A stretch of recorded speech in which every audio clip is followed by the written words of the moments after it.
Zkratky mysli, co je to Sexual Overperception Bias?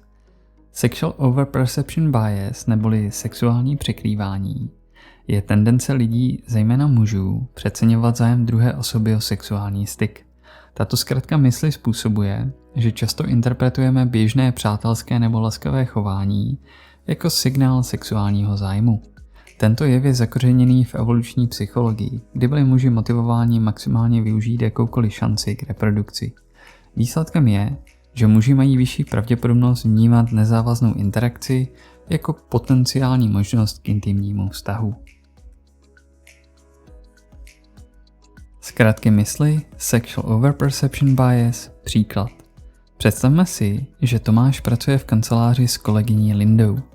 Linda je velmi přátelská a často se s Tomášem směje, baví a sdílí různé příběhy ze svého života.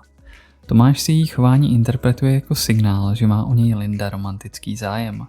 Ve skutečnosti je Linda jen otevřená a přátelská k většině svých kolegů. Tomášovo vnímání jejího zájmu je zkreslené a způsobené Sexual Overperception Biasem, což by mohlo vést k nepříjemným situacím nebo nedorozuměním. Zkratky mysli, Sexual Overperception Bias, jak vzniká.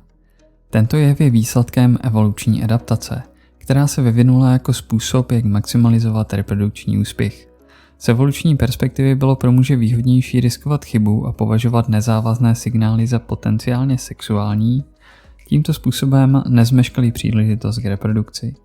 Sexual Overperception Bias tak vzniká jako způsob, jak minimalizovat pravděpodobnost přehlédnutí sexuálního zájmu, ačkoliv to může vést k častým nesprávným interpretacím. Zkratky mysli, Sexual Overperception Bias, na co si dát pozor. Je důležité si uvědomit, že ne každé přátelské gesto nebo laskavé chování znamená sexuální zájem. Sexual Overperception Bias může vést k nesprávným předpokladům, což by mohlo vést k nepříjemným situacím a nedorozuměním v osobním i pracovním životě. Lidé by měli být obezřetní a nezakládat své reakce pouze na domněnkách nebo nejasných signálech. Uvědomění si existence tohoto zkreslení může pomoci lépe číst sociální situace a vyhnout se potenciálně trapným momentům. Zkratky mysli, Sexual Overperception Bias, jak jej můžeme využít.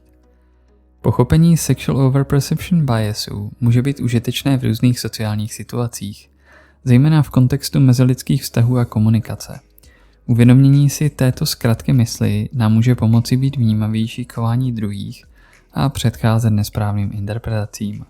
V profesionálním prostředí může být tato znalost užitečná pro efektivní komunikaci a budování respektujících vztahů, kdy jsou jasné hranice a očekávání.